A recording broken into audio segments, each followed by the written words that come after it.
Hello COMS 363 students. This video is going to be about rhetoric, both the concepts that we have in our handbook, just a general overview of those and their importance for particular assignments.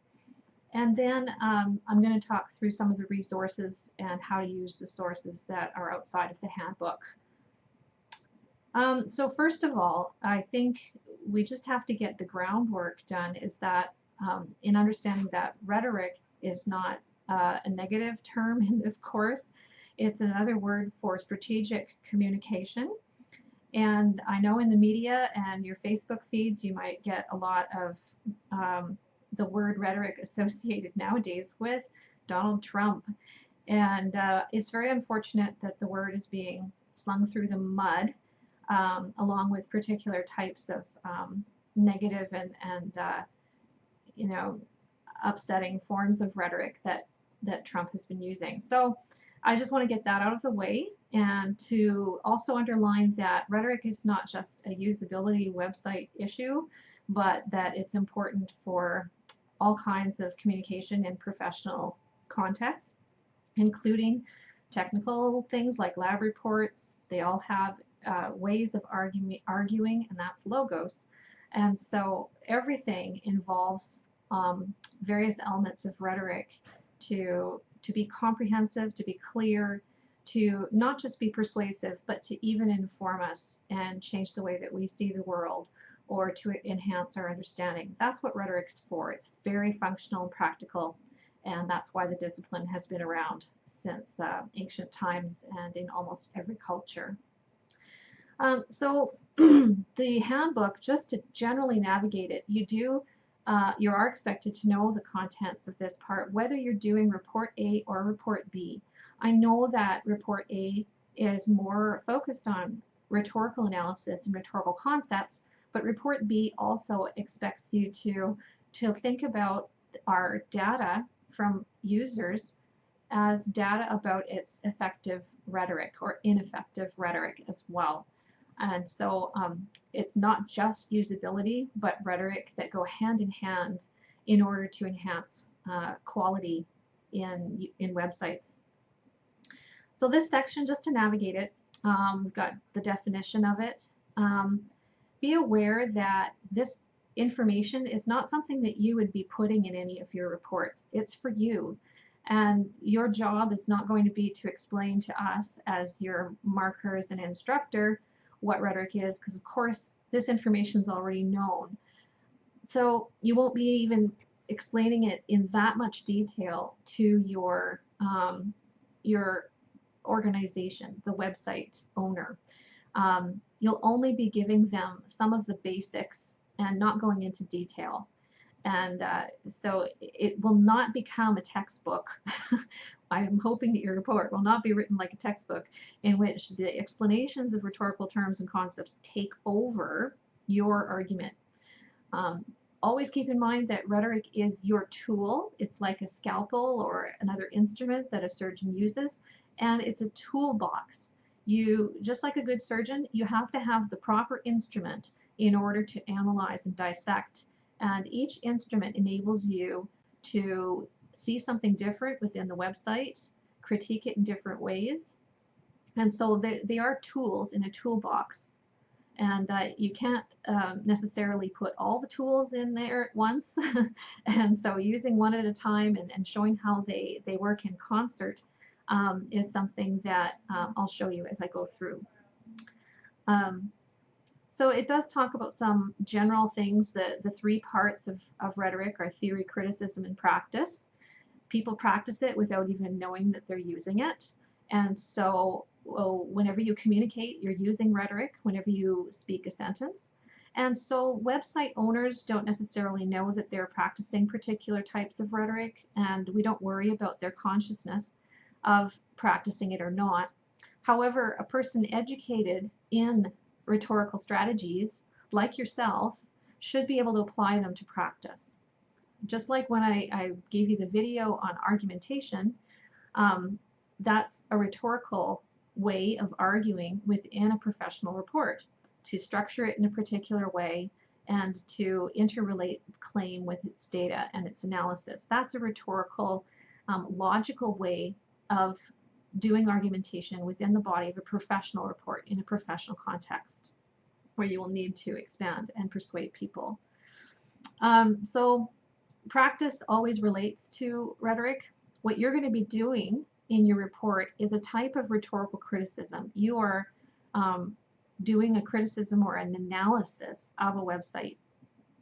And you'll be employing rhetorical theory, which are your concept terms that help you to see different aspects of rhetoric as either overlapping or as side by side. Okay. The rhetorical situation is something very important for people doing report A, but it's also something to be very aware of whenever you are writing anything in this class or beyond. And you can see my edits here. This is the original version of my handbook.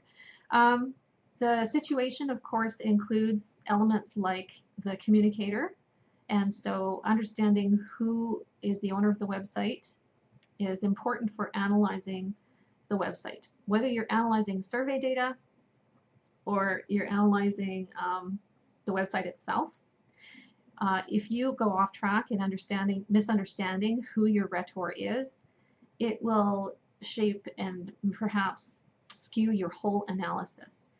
For example, if you think that an organization has some sort of I guess, an agenda, political, environmental agenda, and maybe they do or maybe they don't. But if you're wrong about that, then you could be wrong about their goals. You could be wrong about their target audience. You could be wrong about what they're trying to persuade people to do or think or believe. So understanding situation is fundamental to writing a good report because they are your underlying assumptions. You can't analyze something and evaluate its effectiveness without understanding the parameters for your evaluation. And of course, you can't critique somebody for doing something that they didn't intend to do in the first place, or that they couldn't possibly do, or which would be illegal for them to do, or immoral for that type of rhetor to do. And so it really is the foundation of your analysis in many ways.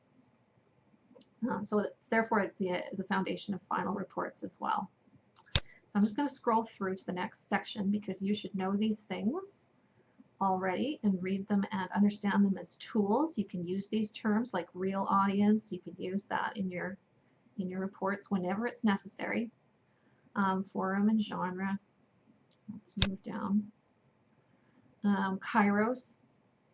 People often get those confused that the normal situation is outside of the website, and the unusual way of talking about Kairos is to talk about it as invoked. Okay, so that's always secondary, and that's why I put it last. So be aware that Kairos or good timing can exist within an artifact. That's what I'm looking at right now under invoked, where you have timing within an artifact. It's more obvious in a video where rhetoric happens over time and people are saying one thing and then that influences what comes next. But it's less obvious when you think about writing, and yet structure creates a sense of Kairos. Now, website navigation is all about waiting and time for loading of pages. And so sometimes internal Kairos exists within an artifact like a website, but normally Kairos is about, like, Kairos is Halloween. Okay, well, the Halloween season, stores are very responsive to that Kairos by putting out Halloween themed decorations and products. So that's how they're responding to an external occasion like Halloween. So most of the time Kairos relates to that. And I'm explaining that in detail because there's often a confusion about internal Kairos and external Kairos. So moving on, what else needs to be explained? The canon, okay. So not a gun, one single N. All it is a collection of actually steps that were useful to guide the design process. They're about how a person normally goes about designing communication. And step one is research, invention. And so they are elements of process, but also they can be viewed as part of the complete product once it's finished. Once it's finished, you can talk about its invention, meaning the choice of content, what it includes and what it excludes, right? But during the process of creating communication, you do research, you know what you have to say, you choose it based on who your audience is and what your goals are. And you're very careful not to select the wrong content. Arrangement and style and invention are going to be the most useful canons for analyzing a website, because the other two canons, after you go past style, are memory and delivery. And these two canons were most appropriate for oral communication in ancient times when people were just simply delivering a public speech. They had to memorize their speech before they delivered it. Now we interpret memory to be more like the encoding or the recording, even the technology and how the technology has encoded a message. Delivery is about the way it's presented to a user so they can decode it. And again, memory and delivery, when it's applied to a website, have a lot to do with how the technology and the medium either get in the way or facilitate the three prior canons of invention, arrangement, and style. They're not as useful, but they tend to be relevant. Finally, you have your appeals. Ethos, pathos, and logos. You can consider them to be like the aims of the rhetor. Sometimes a speech or a piece of writing or a website or a web page will focus on ethos. The obvious candidate for ethos would be the About Us page. Logos might be a page that goes into detail on a subject that your website is authoritative about. Pathos appeals may be frequent on pages where they try to appeal to donations, or they're trying to create a very negative feeling toward a topic, that something's in danger or something's a crisis. Or the opposite, they're trying to get you to feel happy and good about health, that kind of thing. So you have these potentially present actually on every page. So you have to decide what is the most important appeal that you want to talk about for a particular feature, a particular page, that kind of thing. And when you talk about ethos, for example, let's say your report just focuses mostly on ethos and the other two might be just sort of sidelights or side effects. If you focus on one appeal, you can also at the same time talk about one or two canons. That's how they layer on in rhetoric. You can say ethos is enhanced by a certain type of arrangement, or ethos is enhanced by a certain selection of details that they put on their About Us page. And so these appeals are often used in concert with the canons, and that way it can be more efficient. Rather than having one paragraph just talking about ethos, I don't know how you talk about an ethos strategy without any strategies, but if you could talk about ethos without mentioning any canons, I think it would be very difficult to do so, because the canons are methods of achieving ethos. And ethos appeals and pathos appeals are always contextually dependent, so you'll always have to refer back to particular types of audiences that may have a particular impact on them. So if it's logos, maybe a certain type of user will not understand the data that is being presented because it's beyond their area of knowledge and expertise. It's too complex for them.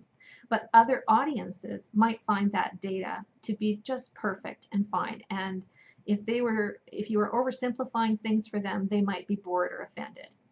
Okay. And so you have struggles sometimes with appealing to logos when your audiences are diverse, and that's why we have sometimes a target audience for each page or each part of a website might have a different target audience. Some might be doctors, some might be lawyer, you know, some pages might be having a particular type of audience that would be more more persuaded or informed by its strategies. So all of these things, these ethos, pathos, and logos, I'm trying to explain that they work in concert, hand in hand with strategies that you get from the canon, and they work hand in hand with the concept of the context. Okay, you can't have these things without evaluating them in the context, the rhetorical context of audiences and the particular rhetor, etc. So that's what makes ethos and pathos and logos to be like huge areas of analysis, because they contain all the appeals of all the canons, sorry, and they also in some ways relate to all the aspects of rhetorical situation. And I have given you a lot of even a sample analysis, right, where you can see there's some problems with this analysis because it's decontextualized outside of a report and it doesn't cite and all that. It doesn't include secondary sources or even primary sources, and citations have been removed just so that you could see how the concept terms have been applied to reasoning. So it goes through that with the rest of the canons, as you know. We do get, I'm going to scroll a bit faster here, we do get into how you actually write analysis in your report. There's a section on performing rhetorical analysis, and that's useful for talking about how elements of the website influence users, and talking about even user data and how that reveals user response to particular aspects of a website. So that section gives advice on how to do a rhetorical analysis and what it is, what it means. Basically, it means that you're doing an analysis of the effectiveness of communication and how communication occurs using rhetorical terminology. That's it in a nutshell. Okay, and what it's not a personal response. Those are often misunderstandings. I talked about it not being a textbook already, and it's not just simply describing what an artifact does or says. You always have an element of evaluating and explaining how something functions. And it's not just a personal response. You have to think about not just yourself. Are you the person who's the whole website's targeting you? No. So you can't put yourself in a proxy to all audience members. You can include yourself as an example perhaps, but you're just not representative of everyone in the audience. Yeah. And go through this to yourself to find out what some of the challenges are. And I'm not going to go into detail on that because I have other things to cover in this video, and you'll get some useful things out of this section as well to understand how to address people through your writing. So let's go to, I just want to show you where on D2L you find some of the extra resources for rhetoric. It's in your content area, and it's under this area called resources. Our handbook does include an overview of some resources for usability concepts, but it doesn't go into any secondary sources for rhetoric. That's what's contained in this document. So I'm going to switch to a view of this document right now. And it's quick in terms of just telling you what's in here. You have basically recommended resources outside of the handbook for understanding concepts in rhetoric, and you can cite them in your reports if you find that what they say is more useful or helpful for your report than the Smith resource. And so I divided them up into, there's two different types of things in this document, and the first bit is the Silver Rhetoric website. I'll go there in a second.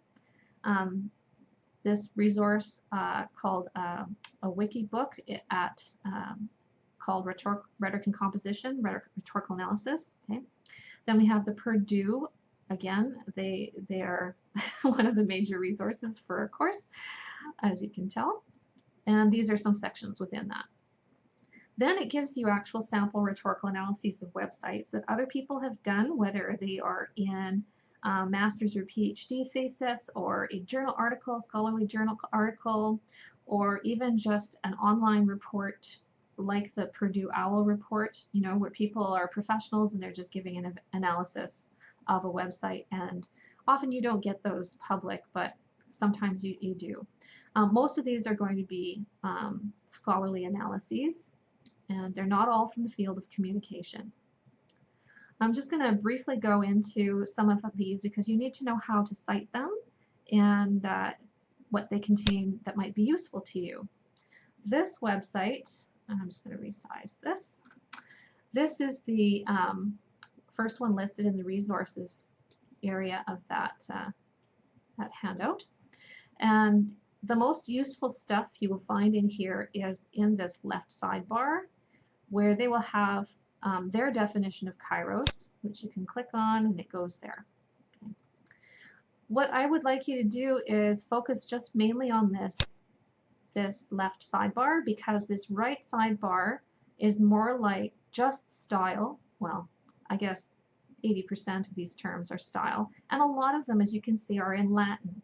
And these are historically they're historical terms used throughout 2,000 years of rhetorical analysis, and you don't need to say, oh yeah, this page uses the strategy of adianoeta. You really don't need to use some sort of obscure word to describe what's going on in terms of its logos appeal or something. So these terms are more historical, and they're for people who really want to get into the nitty-gritty. They're for people who are rhetorical scholars, people like me. So you can ignore that, and you can even just sort of scroll down and go, wow, okay, because that's only a but here you can find out that they have a way to cite the source. They have their own sources too. You have an author, but he wants you to cite the website, and I would like you to treat it like a wiki. So please go to your, or like an encyclopedia, like Wikipedia. It's an online encyclopedia. So let's consider this an online encyclopedia.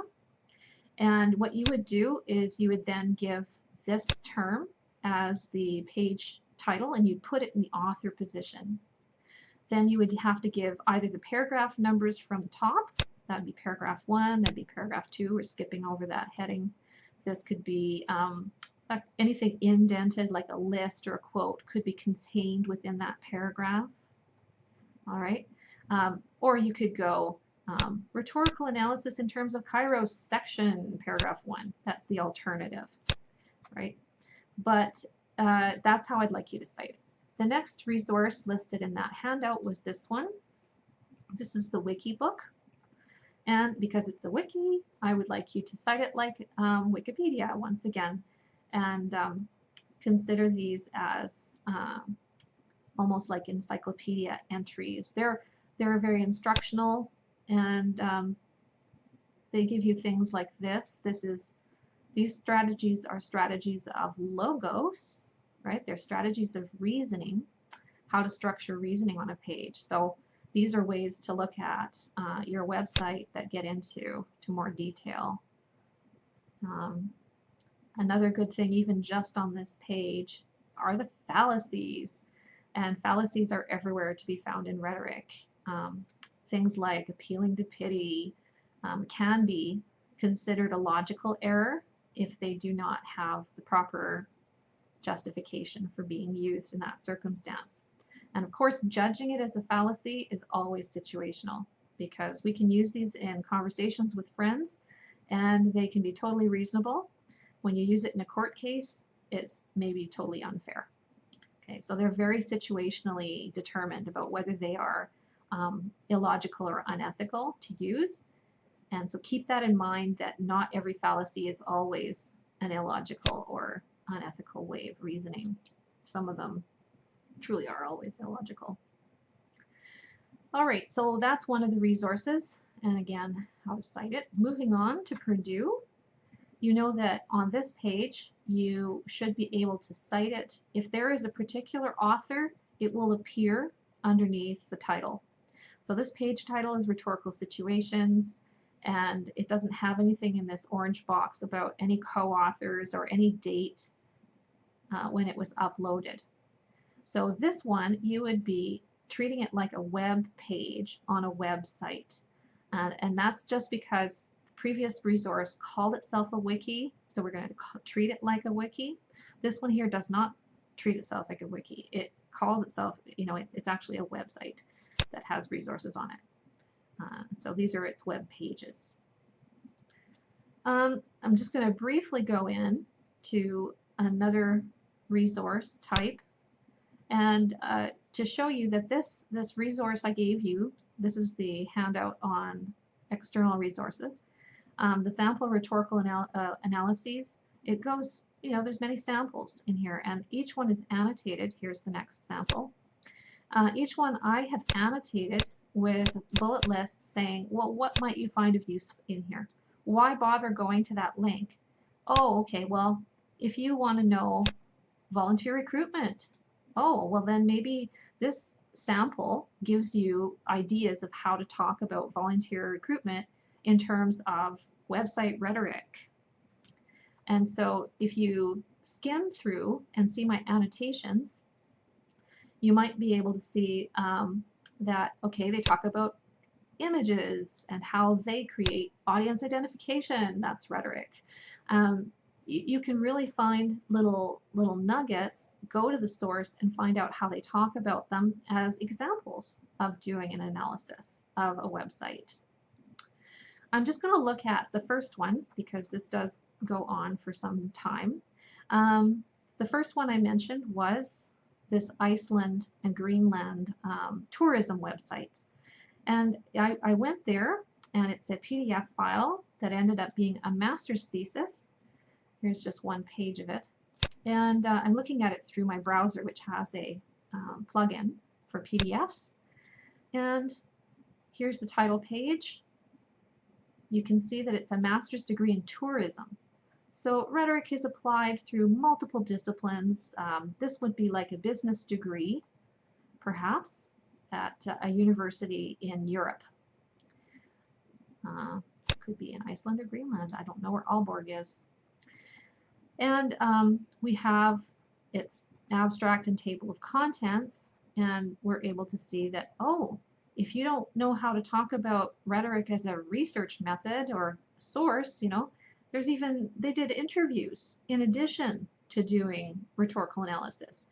And if you click on 2.3, it will talk about their interview strategy. Like we did a survey, they did interviews. Okay, so their analysis includes rhetoric concepts as well as their own usability data. They used interviews instead of surveys for usability data.